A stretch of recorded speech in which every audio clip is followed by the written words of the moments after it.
আমায় দেখে কি মনে হচ্ছে আমি ট্রেন লাইনে মরতে গেছি? না না না, আমি মরতে যাইনি।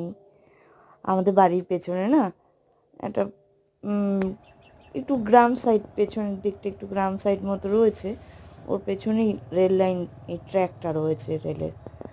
যাই হোক, ওখানে না কোনো অন্য কোনো গাড়ি চলে না, মানে মাল মালগাড়ি যেটাকে বলা হয়, মানে মাল ট্রেন, এগুলোই চলে। তা ওখানে গাড়িগুলো চলছিল না, আমি এমনিই সামনে দাঁড়িয়ে আছি।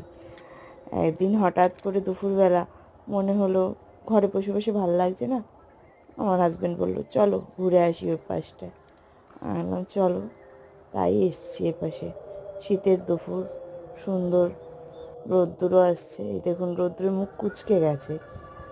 চলে এসেছি ঘুরতে। এসে একটা আশ্চর্য জিনিস দেখলাম।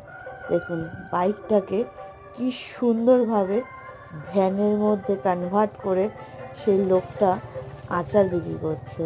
এটা হলো আমাদের জুগাড়ু ইন্ডিয়া, তাই তো বলে নাকি? এরকমই তো আমার লাগলো। ওনার বাইক বাইকের সাথে যে ভ্যানটা আমার খুব ভালো লেগেছে। এর আগের দিন আমার এক বান্ধবী বর ইয়ার্কি মারছিল আমার বাইকটায় 4-5 জন হয়ে যাবে। তা আমি বলেছিলাম তক্তা লাগাতে, এর থেকে ভালো এটাই করলে বেটার হবে, সবাই মিলে যেতে পারবো। সবাই খুব ভালো থাকবেন।